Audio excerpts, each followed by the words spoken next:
বকরিদের সময় নিয়ে আর অন্যান্য সময়গুলো। আচ্ছা ঠিক আছে, দুটোর উত্তর দিচ্ছি।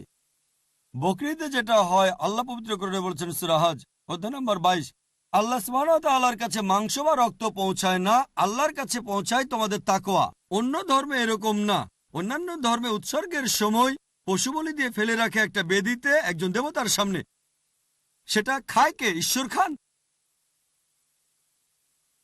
ইসলাম ধর্মে যখন কোরবানি দেই আমরা কি করি? কমপক্ষে 1/3 অবশ্যই গরিব লোককে দিতে হবে, 1/3 দেব আত্মীয় আর বন্ধুদের, বাকিটা নিজের জন্য রাখব। নিজের জন্য ম্যাক্সিমাম 1/3 রাখতে পারবেন। চাইলে আপনি পুরোটাই দান করে দিতে পারেন। তাহলে যখন কোরবানি দিচ্ছি তখন কি করছি? মানুষ জাতির উপকার করছি। আমরা তাদের জন্য খাবার দিচ্ছি। এখন কাউকে খাবার দেয়া এটা কি ভালো না খারাপ? খাবার দেয়া যাতে মানুষ উপকার পেতে পারে, এটা কি ভালো না খারাপ? ভালো। মানুষের জন্য এটা ভালো না খারাপ? ভালো। তাহলে ইসলাম হচ্ছে মানবতার ধর্ম। আপনি প্রশ্ন করতে পারেন যে প্রাণীদের কেন হত্যা করা হচ্ছে? মানুষের জন্য ভালো, কিন্তু প্রাণীদের জন্য কি হচ্ছে? আর সত্যি বলতে একজন মুসলিম শুধুমাত্র ভেজ খাবার খেয়েও ভালোভাবে ধর্ম পালন করতে পারে। ননভেজ খাওয়া ইসলামের জন্য বাধ্যতামূলক না। তবে আল্লাহ যেহেতু আমাদেরকে অনুমতি দিয়েছেন ননভেজ খেতে, তাহলে আমরা সেটা খাবো না কেন? আল্লাহ পবিত্র কোরআনে বলেছেন সূরা মাইদা অধ্যায় নম্বর 5 আয়াত নম্বর 1, সেই চতুষ্পদ প্রাণীর মাংস খাও যেগুলো তোমাদের জন্য হালাল করা হয়েছে। আল্লাহ বলেছেন সূরা নাহল অধ্যায় 16 আয়াত নম্বর 5, তিনি চতুষ্পদ প্রাণী সৃষ্টি করেছেন যাতে করে তোমরা উপকার পেতে পারো এবং তাদের মাংস খেতে পারো। এই কথাটা আবারও আছে সূরা মুমিনুন অধ্যায় নম্বর 23 আয়াত নম্বর 21, যে গবাদি পশুর মধ্যে রয়েছে নিদর্শন, তাদের উদরের দুধ পান করো এবং তাদের মাংস তোমরা খাও। তাহলে যেহেতু আল্লাহ আমাদের অনুমতি দিয়েছেন, তাহলে ননভেজ খাবো না কেন? এবার লজিক্যাল কারণে আসি। এখনকার বিজ্ঞান বলছে যে ননভেজ খাবারে, মাংস জাতীয় খাবারে প্রচুর ভিটামিন থাকে, আর এটাই একমাত্র খাবার যেখানে পরিপূর্ণ আমিষ আছে। আমাদের মানুষের শরীরে 23 রকমের অ্যামিনো অ্যাসিড আছে যেগুলোর প্রয়োজন হয়। এগুলোর মধ্যে 8টা অ্যামিনো অ্যাসিড শরীর তৈরি করতে পারে না, এগুলো পাই আমরা খাবার থেকে। এমন কোনো ভেজ খাবার নেই যেখানে এই 8টার সবগুলোই পাবেন। শুধুমাত্র মাংস জাতীয় বা ননভেজ খাবারেই এই 8টা অ্যামিনো অ্যাসিডই পাবেন। এছাড়াও যদি আপনারা দাঁত পরীক্ষা করেন, তৃণভোজী প্রাণীদের, গরু, ছাগল, ভেড়া, তাদের দাঁতগুলো সমান। তারা শুধু ভেজ খাবার খায়, মাংস খেতে পারে না। এরপর যদি দাঁত পরীক্ষা করে দেখেন মাংসাশী প্রাণীদের, বাঘ, সিংহ, চিতাবাঘ, তাদের মুখের দাঁতগুলো সূচালো যাতে মাংস খেতে পারে, এই জন্য তাদের দাঁতগুলো থাকে সূচালো। তারা শুধু মাংসই খায়, ভেজ খাবার তারা খেতে পারে না। যদি আয়নার সামনে দাঁড়িয়ে আপনার দাঁতগুলো দেখেন, আমাদের সূচালো দাঁত আছে, আবার সমান দাঁতও আছে। আমরা সব ধরনের খাবারই খেতে পারি। যদি আল্লাহ চাইতেন শুধু ভেজ খাবারই খাবো, তাহলে আমাদেরকে সূচালো দাঁত দিলেন কেন? ননভেজ খাওয়ার জন্য। এছাড়াও তৃণভোজী প্রাণীদের যে পরিপাকতন্ত্র, গরু, ছাগল বা ভেড়ার শুধু ভেজ খাবার হজম করতে পারে, ননভেজ হজম করতে পারে না। আর মাংসাশী প্রাণীদের পরিপাকতন্ত্র, বাঘ, চিতাবাঘ, সিংহ শুধু মাংস হজম করতে পারে, ভেজ হজম করতে পারে না। আবার মানুষের যে পরিপাকতন্ত্র, সেখানে আছে ক্ষুদ্রান্ত এবং বৃহদান্ত্র, ভেজ খাবার হজম করতে পারে, ননভেজ হজম করতে পারে। যদি আল্লাহ চাইতেন যে আমরা শুধু ভেজ খাবারই খাবো, তাহলে দুটোই হজমের পরিপাকতন্ত্র দিলেন কেন?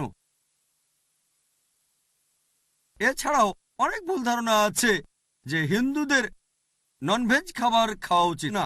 এটা ভুল ধারণা। যদি হিন্দু ধর্মগ্রন্থ পড়েন, এটা আছে মনুস্মৃতিতে অধ্যায় নম্বর 5 অনুচ্ছেদ 30, ঈশ্বর প্রাণী বানিয়েছেন, তাদেরকে কেউ খাবে আর কাউকে খাবে অন্যরা। যদি তুমি খাওয়ার জন্য সৃষ্টি করা প্রাণী খাও তাহলে কোনো পাপ হবে না। মনুস্মৃতিতে আছে অধ্যায় 5 অনুচ্ছেদ 31 যে ঈশ্বর কিছু প্রাণীকে সৃষ্টি করেছেন উৎসর্গের জন্য, সেই ধরনের প্রাণীকে হত্যা করো, কোনো পাপ হবে না। মনুস্মৃতিতে আছে অধ্যায় নম্বর 5 অনুচ্ছেদ 40 যে উৎসর্গের জন্য প্রাণী হত্যা কোনো পাপ নয়। হিন্দু ধর্মগ্রন্থে এরকম আরো অনুচ্ছেদ আছে, বেদেও আছে যে মুনি আর ঋষিগণ ননভেজ খাবার খেত, তারা গরুর মাংস খেত। মহাভারত পড়লে দেখবেন অনুশাসন পর্ব অধ্যায় নম্বর 88, পাণ্ডবদের গল্পটা তো জানেন। পঞ্চপাণ্ডব 5 ভাই, সবচেয়ে বড় ভাই যুধিষ্ঠির, তিনি ভীষ্মকে জিজ্ঞেস করলেন যজ্ঞের সময় কি উৎসর্গ করব, পূজার সময়। যাতে আমাদের পূর্বপুরুষেরা সন্তুষ্ট হবেন। ভীষ্ম উত্তরে বললেন, যদি তুমি লতাপাতা আর শাকসবজি উৎসর্গ করো তাহলে আমাদের পূর্বপুরুষেরা সন্তুষ্ট থাকবেন 1 মাস। মাছ উৎসর্গ করলে 2 মাস। যদি তুমি মাংস দাও তাহলে 3 মাস। যদি খরগোশ উৎসর্গ করো তাহলে 4 মাস। যদি ছাগল দাও তাহলে 5 মাস। শূকরের মাংস দিলে তখন 6 মাস। যদি পাখির মাংস দাও তাহলে 7 মাস। হরিণের মাংস দিলে 8 মাস। এভাবে তিনি বলে গেলেন। মহিষের মাংস দিলে 11 মাস। যদি গরুর মাংস দাও তাহলে পূর্বপুরুষেরা সন্তুষ্ট থাকবেন পুরো 1 বছর। আর যদি চাও যে পূর্বপুরুষেরা সন্তুষ্ট থাকবেন একেবারে সারা জীবন, তাহলে ছাগলের লালচে মাংস দাও বা গন্ডারের মাংস দাও। এ কথা কে বলেছেন? ভীষ্ম যুধিষ্ঠিরকে। পুরো তালিকা দেওয়া আছে, শাকসবজি, মাছ, খরগোশ, ছাগল, সবকিছু আছে, মহিষ, গরু। তাহলে হিন্দু ধর্মগ্রন্থ বলছে ননভেজ খাওয়ার অনুমতি আছে। হিন্দুরা এখন এগুলো মানে কারণ তাদেরকে প্রভাবিত করছে অন্যান্য ফিলোসফি, যেমন অহিংসা। এখন হিন্দুরাও এটা পালন করে। আর যারা এই অহিংসা নীতি মেনে চলে যে নন ভায়োলেন্স, জীবিত প্রাণীকে হত্যা করা যাবে না, যদি একজন মানুষ কোন রকম প্রাণী হত্যা না করে টিকে থাকতে পারে, আমি সেটার পক্ষে আছি। এখন তারা বলে প্রাণী হত্যা করা এটা খুব বড় পাপ, কারণ এটা হচ্ছে জীবন, জীব হত্যা করা নিষিদ্ধ। এখন বিজ্ঞান উন্নত হয়েছে আর আমরা জানতে পেরেছি যে গাছপালারও জীবন আছে। তাহলে ভেজ খাবার খেলেও তো জীব হত্যা করছেন। তখন যুক্তি বদলায়, ঠিক আছে আমরা মানছি যে গাছপালারও জীবন আছে, তবে ব্যথা অনুভব করতে পারে না। তাহলে একটা গাছকে হত্যা করা প্রাণী হত্যার চেয়ে কম গুরুতর পাপ। আচ্ছা, তর্কের খাতিরে মানলাম, কিন্তু এখন বিজ্ঞান বলছে আমরা মানুষরা যে শব্দ শুনতে পাই তার কম্পনাঙ্ক 20 সাইকেল পার সেকেন্ড থেকে 20,000 সাইকেল পার সেকেন্ড। এর নিচে বা উপরে হলে আমরা শুনতে পাই না। বর্তমানের বিজ্ঞান বলে যে গাছপালা কান্নাকাটিও করে, কিন্তু সেটা মানুষ শুনতে পায় না। আমেরিকার এক কৃষক একটা যন্ত্র বানিয়েছেন যেটা দিয়ে গাছের কান্না মানুষ শুনতে পাবে আর জানতে পারবে কখন গাছের পানি লাগবে। তখন হয়তো বলবেন, আচ্ছা ঠিক আছে, মানলাম যে গাছপালা যন্ত্রণা অনুভব করতে পারে, তবে এদের 2টো বা 3টা ইন্দ্রিয় কম আছে, তাই গাছপালা হত্যা করা কম গুরুতর পাপ পশু পাখি হত্যার চেয়ে তাদের ইন্দ্রিয় 5টা। আচ্ছা, তর্কের খাতিরে এটাও মানলাম যে গাছপালা 2টো ইন্দ্রিয় কম থাকে পশু পাখির চেয়ে। আপনাদের একটা প্রশ্ন করি, যে ধরেন আপনার ভাই, আল্লাহ না করুন, ধরেন সে জন্মালো বোবা আর কালা হয়ে, আর বড় হওয়ার পরে তাকে কেউ মেরে ফেললো, তখন কি জজের কাছে গিয়ে বলবেন, মাই লর্ড এই খুনিকে কম শাস্তি দেন কারণ আমার ভাই ছিল বোবা আর কালা? এভাবে বলবেন? আপনি জজকে বলবেন তাকে বড় শাস্তি দেন, আমার ভাই ছিল মাসুম, সে শুনতো না, বলতে পারতো না। তাই ইসলাম ধর্মে এমন না যে 2টো ইন্দ্রিয় কম বা 2টো বেশি। আল্লাহ পবিত্রকরণে বলেছেন সূরা বাকারা অধ্যায় 2 আয়াত 168, তোমরা বৈধ আর পবিত্র খাদ্যবস্তু থেকে আহার করো, যেটা ভালো পবিত্র সেটা খেতে পারেন।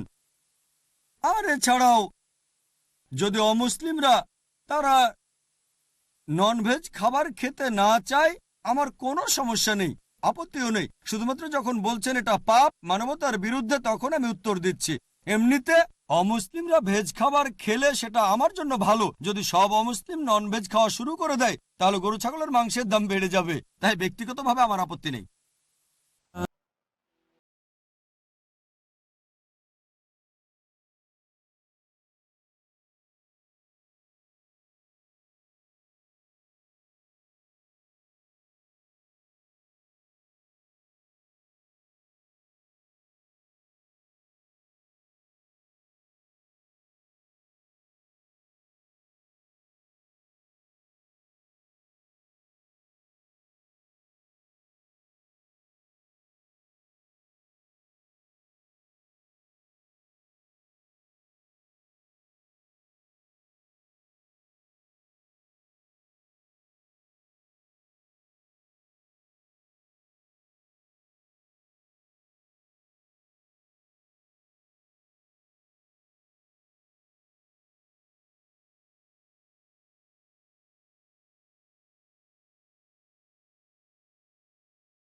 অনেক ধন্যবাদ।